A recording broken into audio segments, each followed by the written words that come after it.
I'm sorry about the noises around me. I'm outside. I'm sitting on a trampoline. I'm at my family's cousin's house outside of Paris. It's about an hour and a half outside of Paris, and I wanted to do something a little bit different today. I wanted to up the level of vulnerability for myself.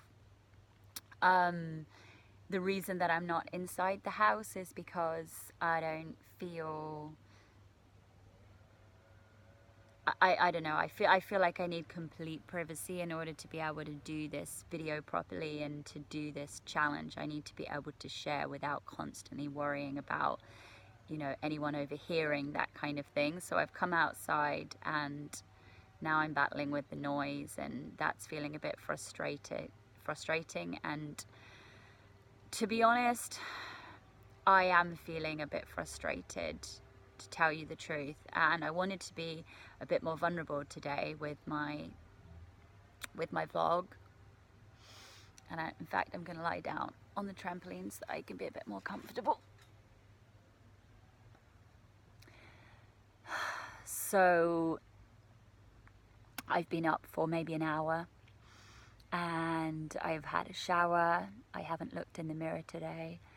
I don't have any makeup on, obviously, as you can see, and that makes me feel really vulnerable, because I don't believe that I can be beautiful without doing all the things that I do to my face every day. So I'm sure you've seen me many times putting my makeup on, and it's a mask where I feel safe behind, where I feel socially accepted. It's only a very few people that I feel comfortable to not share without makeup on, or to share without makeup on.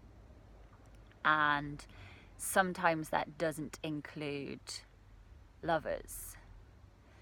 I know it might seem like a shock, but just because someone's a lover doesn't necessarily mean that they're a friend or you really feel that they have your back.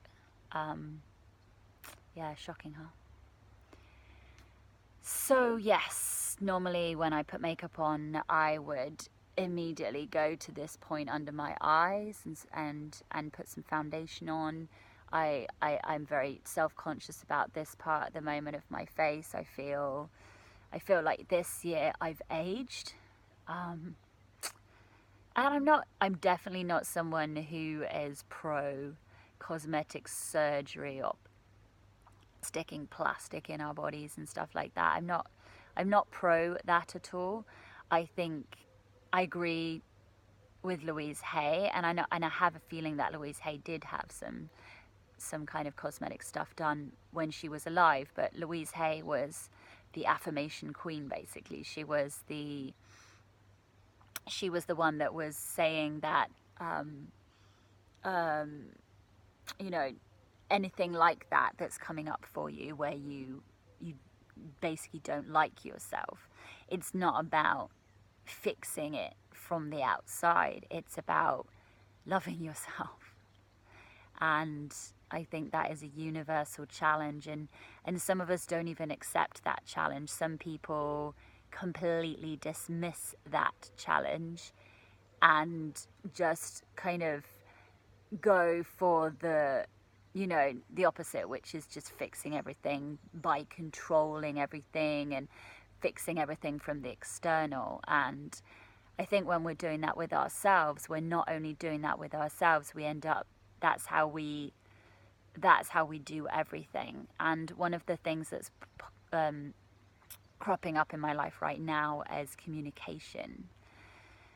And I'm with my, sorry, I need to lie down so I'm a bit more comfortable. I'm with my niece and nephew, who I absolutely love. And it absolutely gutted me yesterday because my sister-in-law, who I also love, every time she was speaking to the children, her tone implied, you know, and it is sometimes about tone. There's no words. it's not that she's saying these words, but every time she would talk to them, her tone was, I'm not going to say implying, but her tone was, there's a word for it. Her tone was, yeah, I mean, her tone was saying, ugh, you're so useless. Can't you do anything right? And as someone who was brought up that way, who received that kind of constant daily criticism, so that every time I was talked to, it was like I was a pain, that becomes your internal dialogue when you are no longer around your family. That is then ingrained in your brain. Every time you make a mistake, you then inflict that tone on yourself. So you tell yourself in your own way, oh, I am so useless, I can't get anything right. I'm so pissed off with myself.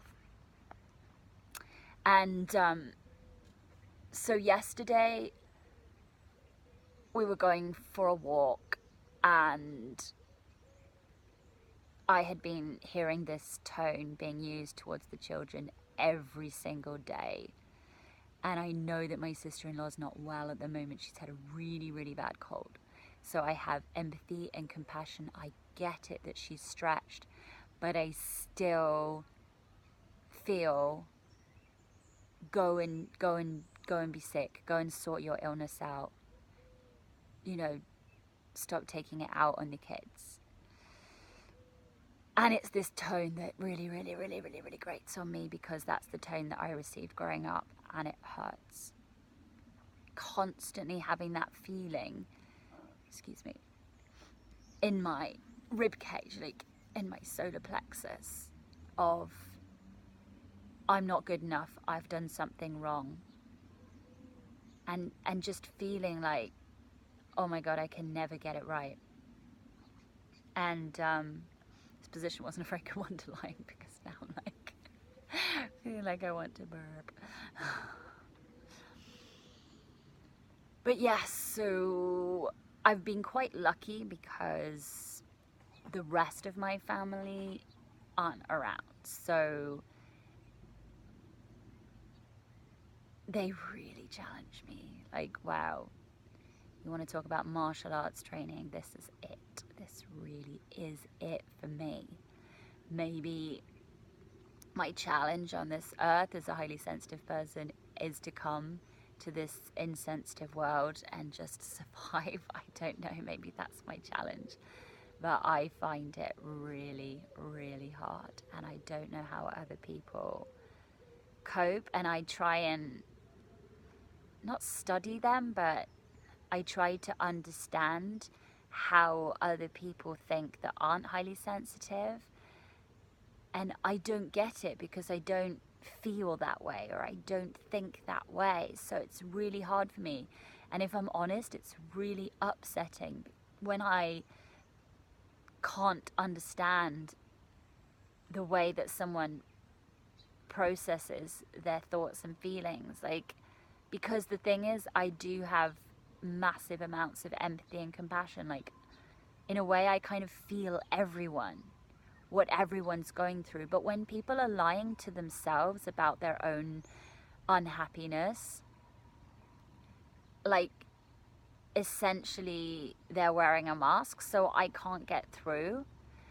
And so what ends up happening, I feel, is that they end up making me out to be crazy or strange or weird. But actually it's that they're not being 100% entirely honest with their feelings and what's going on. And maybe they don't care so much about exploring them. You know, and then people like me are told that, you know, we're not mentally strong enough. And that's the problem, and that's what we've got to strengthen, is our mental strength. I don't think it's mental strength. I have serious mental strength. I've survived so many illnesses, the same illness, but I've survived so many episodes of the same illness, being in and out of hospital. I am seriously mentally strong. I've survived serious amounts of bullying. I've survived complex post-traumatic stress disorder. I've survived like a mother whose tone constantly implied that I was pathetic and useless and pain in the ass. So I know that mentally I'm strong, else I wouldn't be here. I know that. And I know that in professional arenas too, like anything I put my mind to, I can achieve it, and I know that. You know, I've put on an art exhibition in a non-English speaking country. You know, I know that I can do things to a high standard if I want to. So there's nothing wrong with my mental strength. What's maybe lacking, if it's a lack, is my emotional strength. I am highly sensitive, but in this world it's seen as a weakness. It's not seen as something precious. It's not seen as something beautiful. It's not seen as something to take care of. It's seen as something to mock and ridicule. I need to change position. It's seen as something to mock and ridicule, and yeah, to kind of leave people like me out. And that's what triggers me the most in my family, if I'm entirely honest, is I feel very left out of the conversation. If I try and have a conversation about politics, I'll be told that my ideas are silly and nonsense, and that I you know, basically get told to shut up maybe. And I can just see people switching off when I talk, and that's really painful. So yeah, I don't really know how to handle that other than to just be quiet. And it's very painful because if in your normal life people kind of consider you not to be that way, like people in my life don't necessarily treat me that way, but I do take a long time to process things. Sometimes I process things by talking, not so much by thinking. If I don't get an opportunity to share my feelings, then I tend to shut down and I tend to go into my head, and then I get worried and anxious a lot. So it's actually quite important for me. And yeah, and some people just don't need that. So maybe they don't understand that.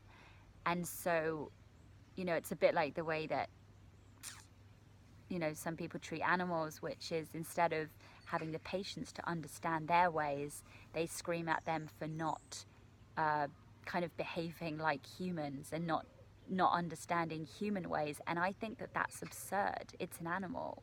Like, you're lucky that it's even following your instructions when you haven't even learned how to talk to an animal. You're really lucky. But yeah, it's like, for me, it's like, yeah, people get really angry at other people because they don't understand them, and instead of trying to learn and understand their language and communicate with them, they just scream at them, and I don't understand that. So I'm feeling really vulnerable today. It's not easy for me to make these videos and then post them. I rarely want to post them by the time I come to post them, and I don't want to be seen like this. It's normal. I don't think anyone would want to be seen like this. And today my plan is to go to Paris and to get my first tattoo with a message that will just remind me to stay strong, and just remind me how much I have been through, how much shit I have tolerated, and how much I've been through, and just to remind me to stay strong. So I hope that I stay strong enough to actually get the tattoo in the first place. I've already moved the position where it was going to be. Like, this morning I woke up and I thought, I'm not 100% sure that I want it in that place. I was going to put it on the outside of my left hand. So now I think I might just start with my wrist and then just see where I go from there. So yeah, I have a fear of permanence. All right, I'm going to end there.